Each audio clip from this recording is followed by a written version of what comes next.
আসসালামু আলাইকুম। আজকে আমরা ইংরেজি গ্রামারের একটা গুরুত্বপূর্ণ বিষয় নিয়ে উপস্থিত হলাম। আমরা প্রশ্নটা সলভ করার চেষ্টা করি। আমরা দেখতে পাচ্ছি আলেকজান্ডার ফ্লেমিং ড্যাশ পেনিসিলিন। উত্তর কি হতে পারে? Inventing, discovered, invented, made. এই প্রশ্নটার উত্তর প্রফেসর থেকে বিভিন্ন বইগুলোতে সাধারণত ভুল দিয়ে থাকে। ওনাদের যে সংজ্ঞা, উত্তর করার ক্ষেত্রে যে সংজ্ঞাটা ওনারা দিয়ে থাকেন সেটা হচ্ছে কোনো কিছু যদি নতুন ভাবে সৃষ্টি হয়, নতুন ভাবে একদম কোনো কিছু যদি আগে ছিল না কিন্তু নতুন ভাবে সৃষ্টি হলে সেক্ষেত্রে আমরা ইনভেন্টেড এই উত্তরটা চয়েস করব।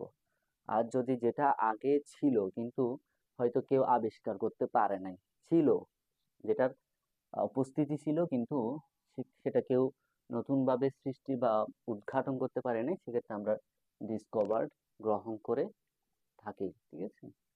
তো আমরা এক্ষেত্রে ওনারা যে উত্তরটা চয়েস করেন সেটা হচ্ছে ইনভেন্টেড। এই প্রশ্নের উত্তর ইনভেন্টেড দিলে ভুল হবে। এটার উত্তর হবে ডিসকভার্ড।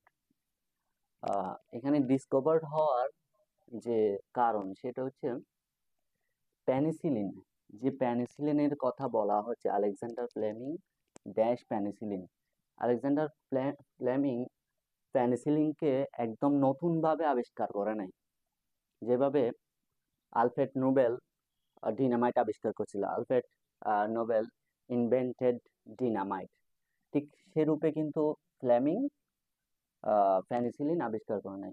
পেনিসিলিন তিনি ছত্রাক থেকেই, ছত্রাক এক ধরনের ছত্রাক থেকেই তিনি এটা আবিষ্কার করেছিলেন, যেটা ডিসকভার্ড করা, যেটা ছিল ছত্রাকের মধ্যে ছিল হয়তো কেউ আবিষ্কার করতে পারেনি, সেটা তিনিই আবিষ্কার করেন। সেটা নতুন ভাবে আবিষ্কার করেছে এরকম কি, নতুন ভাবে ইনভেন্ট করেছে ওরকম কিছু নয়। তাইলে উত্তর হবে ডিসকভার। আর ইনভেন্টিং তো হওয়ার কথাই নেই, এখানে ভার্ব হিসেবে বি টু, যেহেতু সেটা আবিষ্কার করেছিল ফার্স্ট টেন্সে হবে বি টু হবে।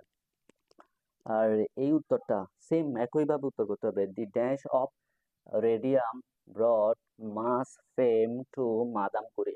আমরা জানি মাদাম কুরি, তার স্বামী হচ্ছে পিয়েরে কুরি, যিনি দুইবার নোবেল পুরস্কার পান। একবার পদার্থবিজ্ঞানের জন্য 1903 সালে এবং দ্বিতীয়বার তিনি রসায়নে রেডিয়াম মৌল তিনি ডিসকভার করার কারণে তিনি 1911 সালে দ্বিতীয়বার নোবেল পুরস্কার লাভ করেন।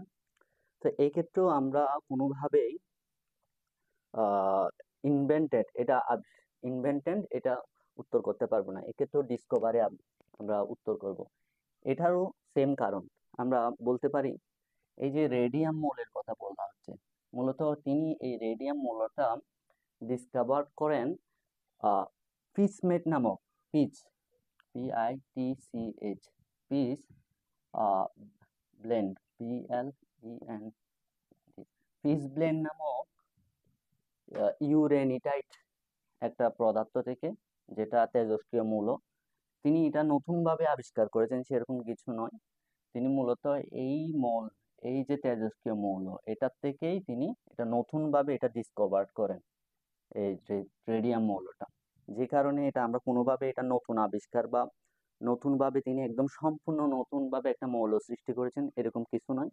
তিনি মূলত হচ্ছে একটা বিশেষ তেজস্ক্রিয় পদার্থ যেটা পিচ ব্লেন্ড বলা হচ্ছে, এটার থেকে তিনি এটা ডিসকভার করেন, যেটার উপস্থিতি সম্পর্কে অনেকেই জানতো না কিন্তু এটা ওই পদার্থের ভিতরে ছিল।